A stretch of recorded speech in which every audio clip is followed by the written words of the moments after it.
Hello दोस्तों, मैं आरिज़ू पटेल आप सबका हार्दिक स्वागत करती हूं हमारी channel in this report and analysis में। दोस्तों आइए बात करते हैं इंडिया का एरोस्पेस सेक्टर एक नए युग में कदम रख रहा है और इस युग का हीरो बनने जा रहा है HAL तेजस मार्क II। DRDO के senior scientist doctor Ravishankar SR का कहना है कि तेजस मार्क II न सिर्फ फ्रेंच राफेल के बराबर कैपेबिलिटीज ला सकता है बल्कि कुछ एरियाज में उसे पीछे भी छोड़ सकता है। ये बात उन्होंने बेंगलुरु के एक डिफेंस सिंपोजियम में कही, जहां उन्होंने तेजस के एडवांस्ड एवियोनिक्स, इंडिजीनियस सिस्टम्स और कॉस्ट इफेक्टिवनेस को हाईलाइट किया। तेजस मार्क II तेजस मार्क 1A का एडवांस्ड वर्जन है। इसे डिजाइन किया गया है पुरानी जेट्स जैसे जैगवार और मिराज 2000 को रिप्लेस करने के लिए। इसमें लगा है GE का F414 INS-6 engine 98 kN thrust के साथ, पेलोड कैपेसिटी 6500 kg तक और कम्बैट रेंज लगभग 2500 kilometre with external fuel tanks. Avionics suite में DRDO का indigenous AESA radar, advanced EW systems, IRST sensors और सेल्फ प्रोटेक्शन जैमर्स शामिल हैं। तेजस मार्क II में अस्त्र मार्क II जैसे long range missiles 150 to 200 kilometre और BrahMos NG air launched cruise missile integrate किए जा रहे हैं, जो इसे एक लीदल और कॉस्ट इफेक्टिव स्ट्राइक प्लेटफॉर्म बनाते हैं।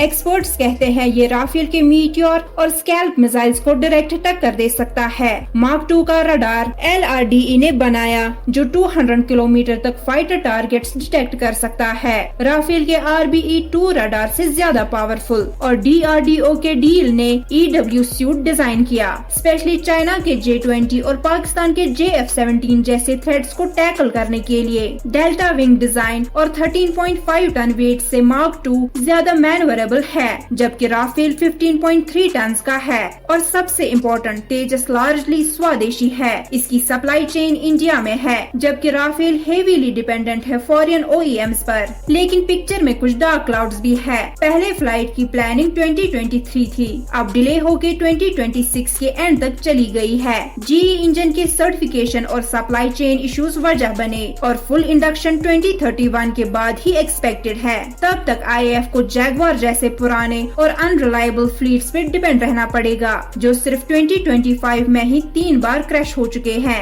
राफेल ऑलरेडी 4.5 जन प्रूवन फाइटर है और इंडिया में 36 राफेल जेट्स ऑपरेशनल है with upgrades like hammer missiles और एडवांस्ड EW सिस्टम्स। अगर DRDO अपने प्रॉमिसेस पूरा करता है तो तेजस मार्क II डेफिनेटली राफेल को कॉस्ट, कस्टमाइजेशन और टेक्नोलॉजी सोवरेनिटी में बीट कर सकता है। स्वदेशी होने से फॉरेन सप्लायर्स पर डिपेंडेंसी कम होती है और जियोपॉलिटिकल टेंशंस का इम्पैक्ट भी कम पड़ता है। और सबसे बड़ी बात, तेजस मार्क II इंडिया के कम्बैट एयर टीमिंग सिस्टम यानी कैट्स जैसे अनमैन्ड प्लेटफॉर्म्स के साथ इंटीग्रेट हो रहा है। ये इंटीग्रेशन उसे नेटवर्क्ड वॉरफेयर में एज देता है, जहां राफेल अभी इतना आगे नहीं है। तेजस मार्क II सिर्फ एक एयरक्राफ्ट नहीं, ये भारत के एरोस्पेस फ्यूचर का सिंबल है। स्वदेशी, पावरफुल और इवॉल्विंग। आज राफेल स्ट्रॉन्ग है, लेकिन कल Tejas mark II might be unstoppable. आपका क्या मानना है? क्या Tejas mark II truly Rafale से बेटर हो सकता है? कमेंट करके जरूर बताएं। तो चलिए दोस्तों, ये वीडियो यहीं पे समाप्त करते हैं। मिलते हैं अगले वीडियो में कुछ नई इन्फॉर्मेशन के साथ। अपनी होस्ट और दोस्त आरिज़ू पटेल को इजाजत दें। In this report and analysis के साथ जुड़े रहने के लिए आपका धन्यवाद।